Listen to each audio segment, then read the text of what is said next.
Hello, everyone. This is Sasha, your school psychologist, and I am wishing you a happy Are You OK Day.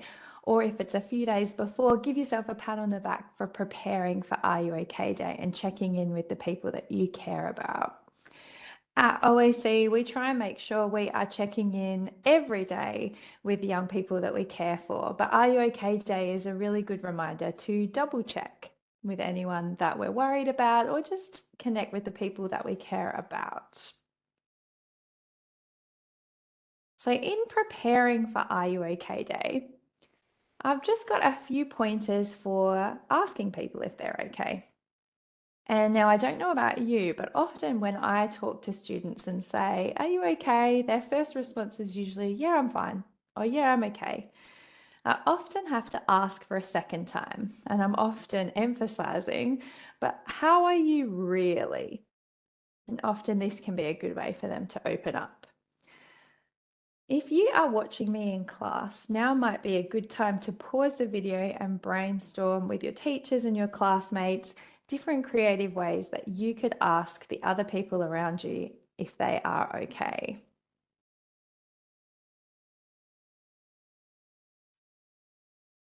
Now, a lot of young people can be a bit nervous asking other people if they are okay for lots of different reasons. Now, I'll touch on a few of those in a minute. I just want to remind everybody that all of us want to feel listened to, all of us want to feel normal, and all of us want to feel supported and loved. So when you're having a conversation with somebody you care about, and they might start to open up about some of the challenges that they're experiencing, your only job is to listen. So just making sure that you give them the space to talk, make sure that you're in a private space where they feel safe, and also making sure that you're not interrupting with solutions or trying to problem solve. That's not always our job. As a friend, often our job is just to listen.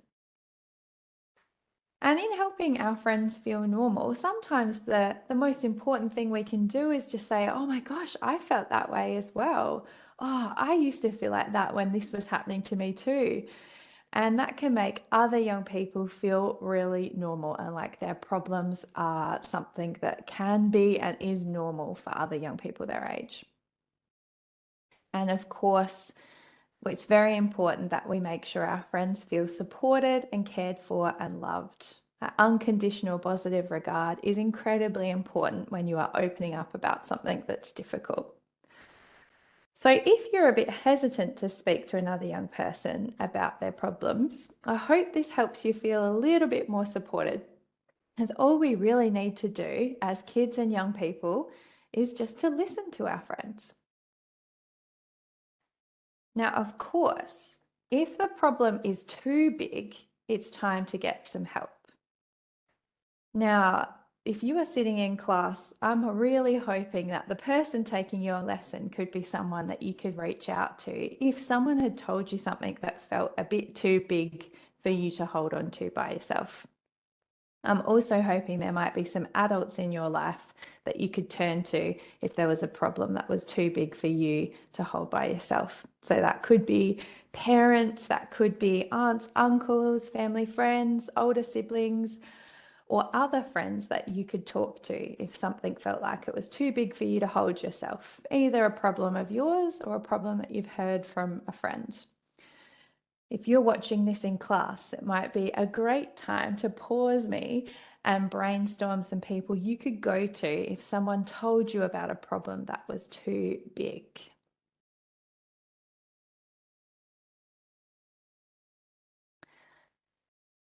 And of course, don't forget to check in later. If a person talks to you about something that they've been keeping to themselves for a while and we never speak about it again, it might feel a bit weird. So don't be afraid to check in with your friend a couple of days later, a week later. It's really important that we make sure that this doesn't say a secret. This is something that we now talk about. They've connected with you, they've trusted you. I'd also, before I go, like to share with you a couple of resources that you can direct friends to if a problem feels really big. Or just if you feel like someone talking to you about something has felt a bit heavy and it's brought up something that you've gone through, it's really important that we check in with the community resources that are available to us. So the first one is Lifeline. I think most of us have heard of Lifeline before. But did you know you don't just have to call them? You can text them and they have an online chat service. And for each of the services I'm going to talk to you about, don't forget it's okay to talk about your own stuff in these services, but it's also okay to contact them if you feel like a friend has told you something that's too big and that you need some adult help with. So, Lifeline is a really, really good place to start. You've probably also heard about Kids Helpline, which is probably the best place to go if you are under 25. This is a really supportive place to either call on the phone, but just like Lifeline, they also have web chat counselling, and this one is open 24/7.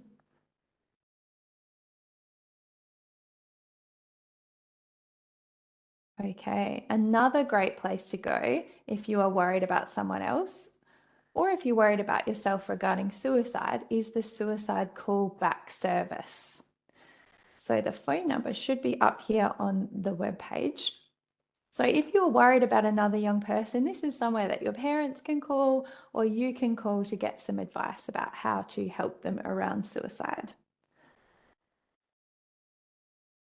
And if you are listening to this and you are over 16 or your friend is over 16 and you live in Adelaide, we have a really great service called the Urgent Mental Health Care Centre. And this is in the CBD in the middle of the city. And this is a place that you can turn up to 24/7 if you're experiencing a mental health crisis. This is also, I've heard as well, somewhere if you have an emotional support animal you can bring as well to help make the experience a little bit easier.